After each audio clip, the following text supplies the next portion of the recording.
안녕하세요, 닥터디오입니다. 오늘의 주제는 수치로 알아보는 나는 쌍꺼풀이 잘 풀리는 사람일까? 입니다.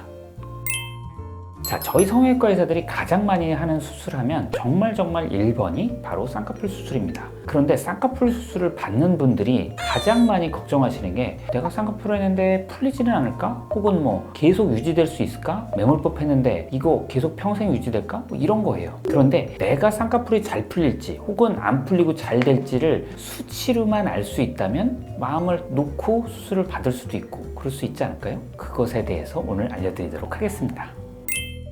자, 오늘은 약간 수학적인 방법으로 접근을 한 거예요. 그래서 생각을 한번 해보시면 재밌을 것 같아요. 제가 눈에 대한 그림을 미리 그려왔거든요. 한번 보실까요? 이렇게. 여기 보면 여기 눈썹이고 여기 눈이에요. 그리고 눈을 감았을 때는 이렇게 돼 있어요.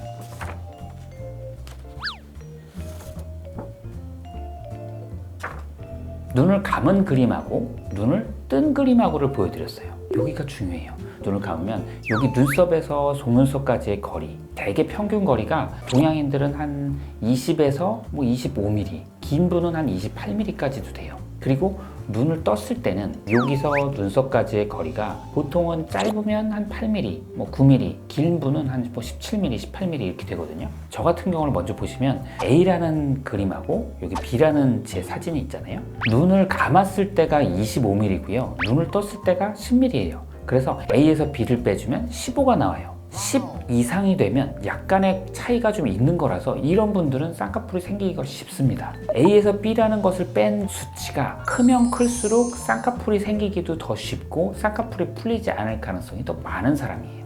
그리고 A에서 B를 뺀 숫자의 크기가 적을수록 쌍꺼풀이 잘 풀려질 가능성이 많은 분들입니다. 이게 갑자기 왜 그럴까요? 생각을 해보면 어떻게 보면 당연할지도 몰라요. 눈이 이렇게 돼 있는데 저희가 쌍꺼풀 수술하는 건 여기 이렇게 칼을 대주던지 아니면 매몰법 실을 이용하든지 이렇게 절개를 뭔가를 해요. 그리고 눈을 감았을 땐 이 정도다. 눈을 떴을 때 여기가 이렇게 접혀지게 만드는 거예요. 그러면 이 사이의 거리가 좁을수록 이게 많이 접혀질 수 있는 가능성이 많기 때문에 쌍꺼풀은 생기기가 쉽고 풀리기가 더 어려운 거예요.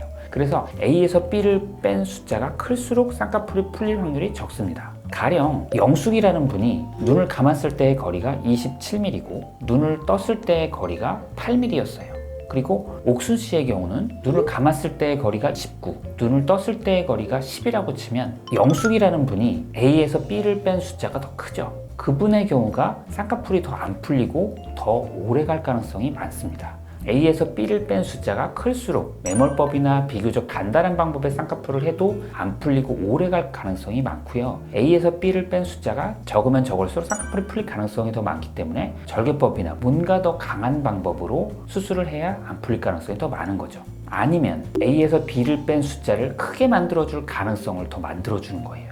예를 들면 눈이 더 크던지 아니면 눈 떠지는 힘이 더 커지게 되면 눈을 감았을 때와 떴을 때의 차이가 적게 되거든요. 왜냐하면 눈이 이만큼 떴을 때보다 이만큼 더 떠지는 게 훨씬 더 차이가 크게 되기 때문에 이렇게 더 잘 떠지게 해주는 거예요. 그래서 매몰법을 할 때 어떤 분이 쌍꺼풀이 잘 풀려질 수 있는 조건이긴 하지만 내가 절개법을 해야 됨에도 불구하고 나는 티나는 게 싫어요 하는 경우엔 눈매 교정이라는 수술을 해서 눈을 더 잘 떠지게 해주면 A라는 숫자에서 B를 뺀 숫자의 크기가 커질 가능성이 더 많기 때문에 그런 분들의 경우는 눈매 교정이라는 수술을 통해서 같이 해주면 쌍꺼풀을 더 안 풀리게 할 수 있는 좋은 방법이 될 수 있는 거예요.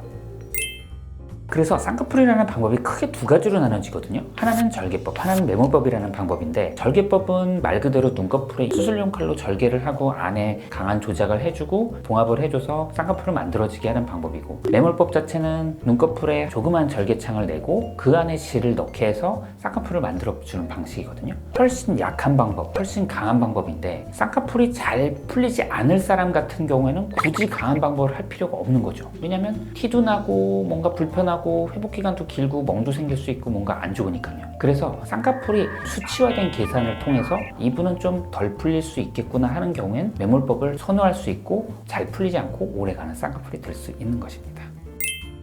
자, 오늘은 쌍꺼풀 수술에 대해서 약간 수치화돼서 한번 접근을 해봤는데요. 사실 이게 개개인의 차이가 있어요. 사실은 눈꺼풀의 피부 두께 혹은 눈꺼풀의 처짐 그런 정도에 따라서도 쌍꺼풀이 풀릴 수도 있고 안 풀릴 수도 있고 더 잘생길 수도 있고 이런 여러 가지의 그게 있지만 수치상으로 보면 더 재밌잖아요. 그래서 수치상으로 보는 내가 잘 풀릴 눈인가 혹은 쌍꺼풀로 했는데 잘 안 풀릴 눈인가를 알아보는 시간을 가져봤습니다. 다음 시간에도 더 재미나고 유익한 주제로 만나 뵙도록 하겠습니다. 다음 시간에 만나요. 안녕.